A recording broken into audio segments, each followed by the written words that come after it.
So who knows how tough you are? And maybe you find out by going out to find out how tough you are, right? So you take on a challenge, one that you think you can master, that's just a bit beyond your grasp, and you master it, and then you're a little tougher, and you think, hey, that worked out pretty well. And so then you're more of a monster. And then you go out and you find another challenge that's even bigger, and you think, well, maybe I can do that too.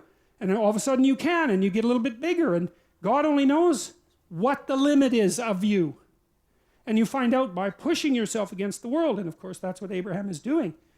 And so, see, we're very pessimistic, us modern people. You know, we're pessimistic about humanity, that's for sure. Dismal, wretched, planet-destroying, cancer on the planet, right? As the Club of Rome described us so pleasantly back in the 1960s, you know?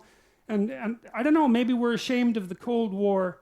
Maybe we're ashamed of all the destruction in the 20th century and the hydrogen bomb and the, you know, the continuing catastrophes of our societies. And we're deeply ashamed of that and ashamed of ourselves personally. But it's a hell of a thing to, you know, call us a cancer on the planet. There's just no excuse for that. Because what you do with cancer is eradicate it. And I don't think that that's a very noble motive, personally. And I think it says a lot about the people who would use such phraseology, that they would dare to conceptualize humanity in that manner.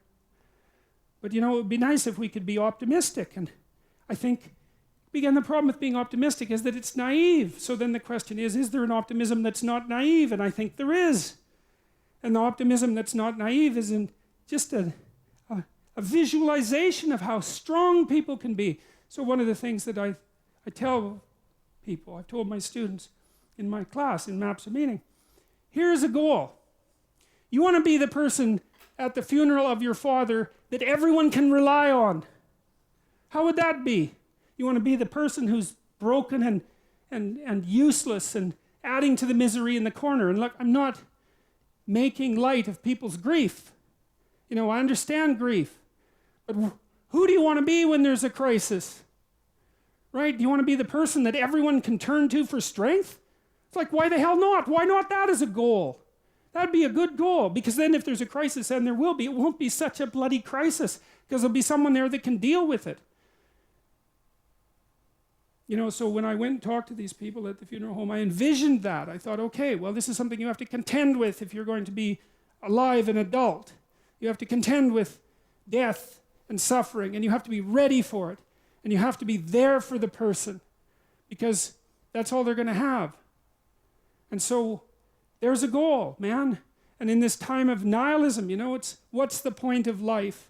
People ask, and they're taught that at universities. What's the point of life? Everything's interpretation. Humanity's a cancer on the planet. You know? Well, how about no? How about not that? How about that there's something to us?